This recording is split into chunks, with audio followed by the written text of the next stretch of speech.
Shalom Bapak Ibu Saudara yang saya kasihi dalam kasih Tuhan Yesus Kristus.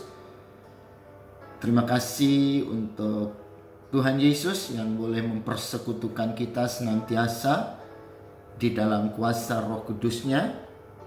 Boleh kita menikmati hadirat-Nya di setiap langkah kehidupan kita dan menemukan tuntunan-Nya di dalam segala aktivitas dan juga di dalam melaksanakan segala tugas dan kewajiban kita untuk mendatangkan hormat dan kemuliaan bagi nama-Nya. Mari kita berdoa untuk mempersiapkan hati mendengarkan renungan firman Tuhan pada hari ini. Mari kita berdoa. Bapa kami yang ada di dalam surga, di dalam nama Tuhan Yesus Kristus, kami datang menghampiri-Mu di dalam persekutuan Roh Kudus, di mana kami rindu untuk menerima sapaan firman-Mu yang akan terus meneguhkan setiap hati kami, memberikan kami pencerahan dan juga menerangi di setiap langkah kehidupan kami. Biar melalui kuasa firman-Mu kami terus dikuatkan, dipulihkan, bahkan disembuhkan dan disempurnakan di setiap perjalanan kehidupan kami mengiring Engkau. Terpujilah nama-Mu ya Bapa, di dalam nama Tuhan Yesus Kristus kami berdoa. Haleluya. Amin. Bapak, Ibu dan Saudara, kita akan membaca Alkitab kita. Hari ini kita akan membaca dari kitab Amsal pasal 23. Amsal pasal 23 ayat 17 sampai ayat 35. Amsal pasal 23 ayat 17 sampai 35, demikian firman Tuhan. Janganlah hatimu iri kepada orang-orang yang berdosa, tetapi takutlah akan Tuhan senantiasa. Karena masa depan sungguh ada, dan harapanmu tidak akan hilang. Hai anakku, dengarkanlah dan jadilah bijak. Tujukanlah hatimu ke jalan yang benar. Jangan engkau ada di antara peminum anggur dan pelahap daging. Karena si peminum dan si pelahap menjadi miskin, dan kantuk membuat orang berpakaian compang-camping. Dengarkanlah ayahmu yang memperanakkan engkau, dan janganlah menghina ibumu kalau ia sudah tua. Belilah kebenaran dan jangan menjualnya. Demikian juga dengan hikmat, didikan, dan pengertian. Ayah seorang yang benar akan bersorak-sorak, yang memperanakkan orang-orang yang bijak akan bersukacita karena dia. Biarlah ayahmu dan ibumu bersukacita. Biarlah beria-ria dia yang melahirkan engkau. Hai anakku, berikanlah hatimu kepadaku. Biarlah matamu senang dengan jalan-jalanku. Karena perempuan jalang adalah lubang yang dalam, dan perempuan asing adalah sumur yang sempit. Bahkan seperti penyamun ia menghadang dan memperbanyak pengkhianat di antara manusia. Siapa mengadu? Siapa mengeluh? Siapa bertengkar? Siapa berkeluh kesah? Siapa mendapat cedera tanpa sebab? Siapa merah matanya? Ini mereka yang duduk dengan anggur sampai jauh malam, mereka yang datang mengecap anggur campuran. Jangan melihat kepada anggur kalau merah menarik warnanya dan mengilau dalam cawan yang mengalir masuk dengan nikmat. Tetapi kemudian memangut seperti ular dan menyembur bisa seperti beludak. Lalu matamu akan melihat hal-hal yang aneh dan hatimu mengucapkan kata-kata yang kacau. Engkau seperti orang di tengah ombak laut, seperti orang di atas tiang kapal. Engkau akan berkata, orang memukul aku, tetapi aku tidak merasa sakit. Orang memalu aku, tetapi tidak kurasa. Bilakah aku siluman? Aku akan mencari anggur lagi. Bapak, Ibu, dan Saudara yang saya kasihi di dalam Tuhan, serangkaian kata-kata bijak melalui pengamsal ini kembali mengingatkan kita semua akan betapa banyaknya peri kehidupan yang sebenarnya merusak masa depan. Nah, dalam kaitan hari ini, kalau saya amati pembacaan kita, ini lebih banyak fokus kepada orang-orang muda atau anak-anak, tapi juga tidak tertutup kemungkinan untuk orang-orang dewasa, bahkan orang tua. Yaitu bicara tentang bagaimana kita harus menghargai, menghormati terutama orang tua dan sesama, dan juga jangan tertarik dengan berbagai daya tarik kehidupan duniawi yang digambarkan dengan anggur merah yang menawan. Nah, kalau kita lihat zaman sekarang ini, ya jujurlah ya, kita tidak lagi menemukan anak-anak yang patuh dan hormat kepada orang tua. Nah, seperti zaman kita dulu. Nah, memang kita nggak bisa menyalahkan juga ya, generasi demi generasi, tapi yang benar adalah bagaimana kita menjadi bijak untuk mendidik setiap generasi sesuai dengan zamannya. Nah, saya berpikir begini, ya, kenapa anak-anak sekarang itu agak sulit, ya, kurang fokus, ya, kurang taat kepada orang tua. Ya, karena memang zaman kita dulu kan yang namanya pendidik utama itu kan orang tua.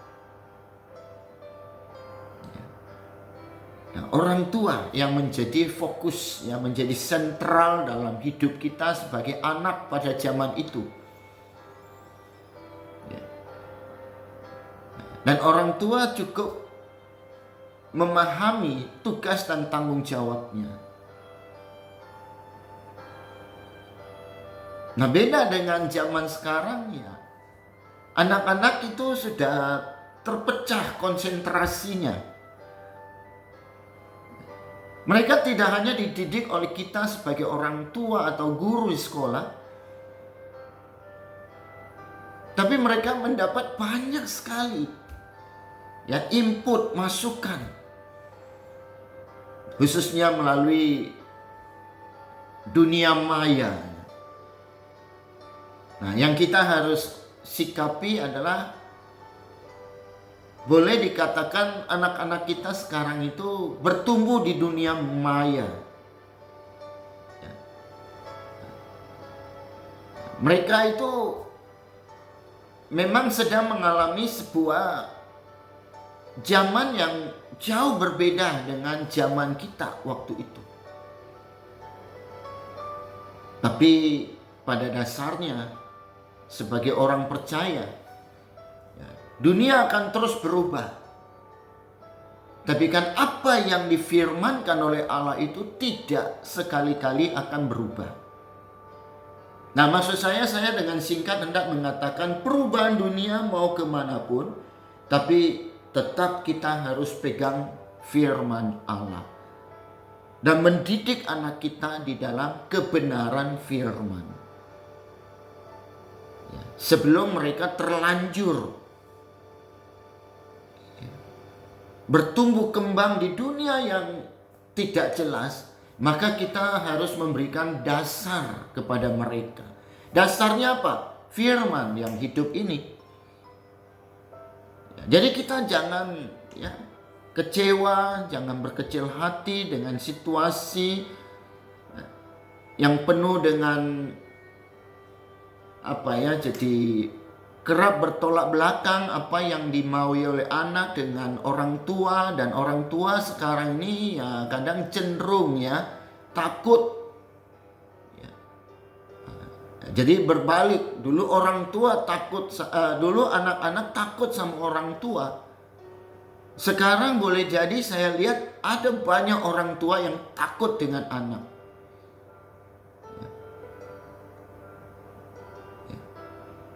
Apalagi orang tua kadang merasa bersalah karena tidak memiliki waktu yang cukup buat anak, sehingga kompensasinya apapun yang diminta oleh anak itu akan dipenuhi, yang kadang-kadang kita tahu itu tidak bermanfaat, tidak mendatangkan kehidupan. Tapi ya sudah, demi supaya anak senang. Nah, jadi hari ini firman Tuhan sebenarnya menekankan, bukan semata-mata orang tua menyenangkan anak, tapi bagaimana sebagai anak juga harus belajar untuk menyenangkan orang tua. Banyak kasus kita lihat sekarang anak-anak kerap menyusahkan orang tua. Nah, sering berontak terhadap orang tua. Karena dia merasa dia punya informasi yang cukup. Dia merasa dia sudah lebih maju dari orang tuanya. Yang barang tentu juga belum teruji gitu loh. Ya, maksudnya sebodoh-bodohnya orang tua dengan lebih banyak makan asam garam istilahnya, tentu kan akan jauh lebih memahami kehidupan itu dibanding anak-anak dalam masa-masa pertumbuhannya. Jadi sekali lagi anak-anak kita harus didik dengan benar. Pendidikan yang benar itu dengan memberi contoh, teladan. Nah, dan anak-anak juga cobalah belajar untuk menyadari bahwa akan jauhlah lebih baik akan jauh lebih baik kalau kita mendengarkan orang tua dibandingkan dengan mendengarkan orang lain. Karena sejelek-jeleknya orang tua tidak mungkin bertujuan menyerumuskan anak-anaknya. Sesusah-susahnya orang tua dia mesti punya hati berpikir bagaimana untuk kebaikan anak-anaknya. Dan orang tua itu enggak menuntut apa-apa sebenarnya. Nggak ada orang tua minta bayaran untuk apa yang telah dikorbankan, apa yang telah dikerjakannya. Nah, oleh sebab itu maka dibutuhkan kerjasama yang baik. Nah, jadi orang tua tentulah pasti akan senang melihat anaknya hidup lebih baik. Tidak mungkin orang tua yang membiarkan anak-anaknya. Nah, tapi sekali lagi orang tua dan anak kerap tidak nyambung. Ya. Anak-anak kadang lebih memilih jalannya sendiri. Dan orang tua juga berkesan anak memberontak.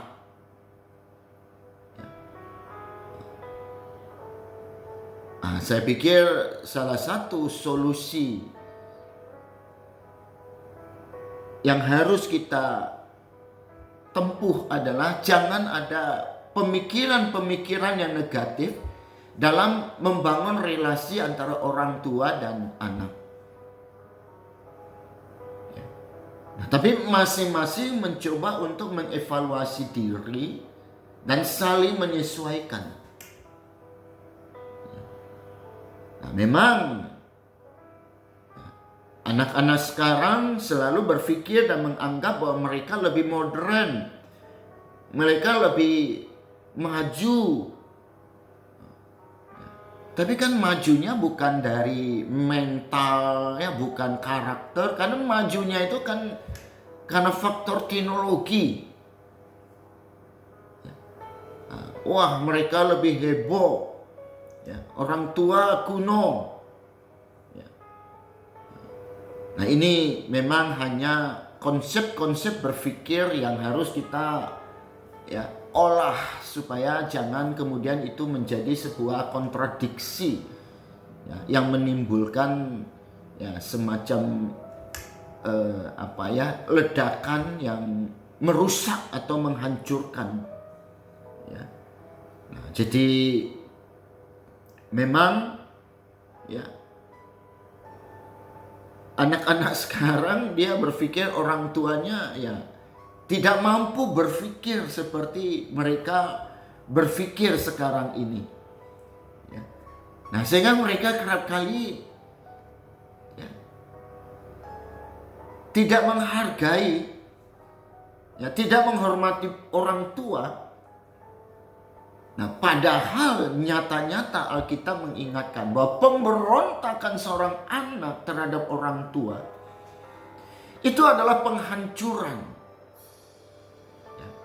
masa depan mereka. Nah, artinya orang tua juga jangan terlalu memaksakan kehendak. Nah, tapi orang tua sekarang itu bukan lagi memakai otoritas atau kekerasan, tapi orang tua sekarang lebih sebagai pendamping, sebagai teman seperjalanan.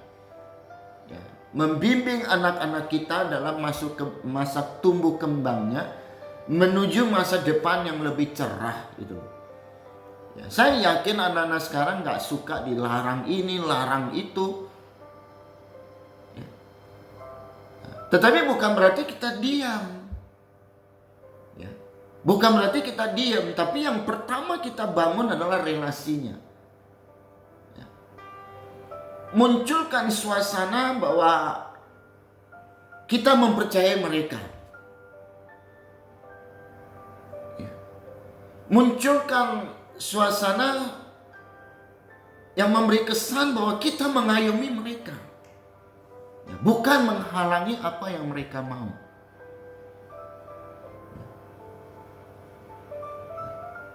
Karena mau atau tidak, pola mendidik anak pun pasti berubah seturut dengan perubahan zaman ini. Nah, jadi anak-anak perlu menyadari bahwa betapa berharganya didikan orang tua untuk menemukan jalan yang benar dan tepat. Dan kata kuncinya adalah bagaimana anak-anak boleh hidup takut akan Tuhan. Maka pasti hidup mereka akan dipimpin oleh Tuhan.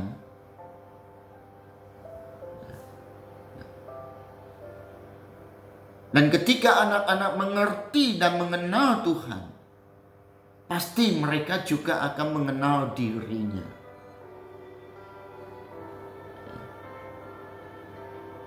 Nah, jadi mari sekali lagi ya, dengan kerendahan hati kita membangun relasi yang baik antara anak dan orang tua.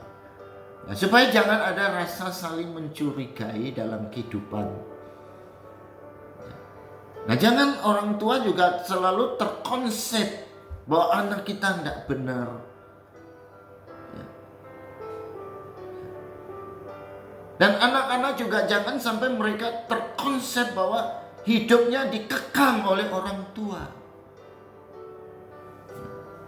Nah, sehingga nanti pada akhirnya larinya kemana? Larinya ke anggur. Ya. Mereka akan lebih tertarik dengan dunia luar daripada di dalam rumah. Dan kita bisa membayangkan bagaimana pergaulan di luar rumah sekarang. Penuh dengan anggur yang memabukkan. Ya. Nah, dikatakan Alkitab kita tadi warna anggur yang begitu menggiurkan. Ya. Dan rasanya yang begitu nikmat. Yang dalam kenyataannya akan menjerumuskan orang-orang ke dalam kenikmatan palsu yang menyesatkan.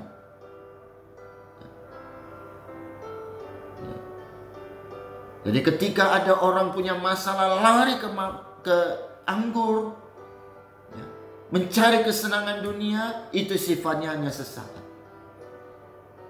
Saat mabuk kita berhalusinasi. Ya, itu kata Alkitab kita tadi, ya. Nah, di dalam ayat yang ke-33, ya. Lalu matamu akan melihat hal-hal yang aneh dan hatimu mengucapkan kata-kata yang kacau. Ya. Jangan, ya. Jadi kalau hari-hari ini ya, memang ada persoalan dalam kehidupan dan hubungan kita orang tua dan anak, ya, mari kita teduhkan hati, ya, dan berlutut di bawah kaki Tuhan supaya kita percaya bahwa salah satu hal yang dikerjakan oleh Tuhan Yesus di kayu salib adalah menebus hubungan, ya, hubungan kita dengan Allah dan hubungan kita dengan sesama. Ya. Nah, jangan biarkan ya, pikiran-pikiran liar baik orang tua dan anak terus menguasai hidup kita. Ya. Mari kita berpikir sehat, ya. Atau dengan istilah lain berpikir waras, ya. Sehingga kita tenang, kita bisa bekerja dengan baik, ya, sehingga hati dan pikiran kita ya, bisa mengisi kekosongan ya, jiwa kita. Jadi berontak, perlawanan, pertentangan, dan anggur adalah bahaya besar bagi generasi muda.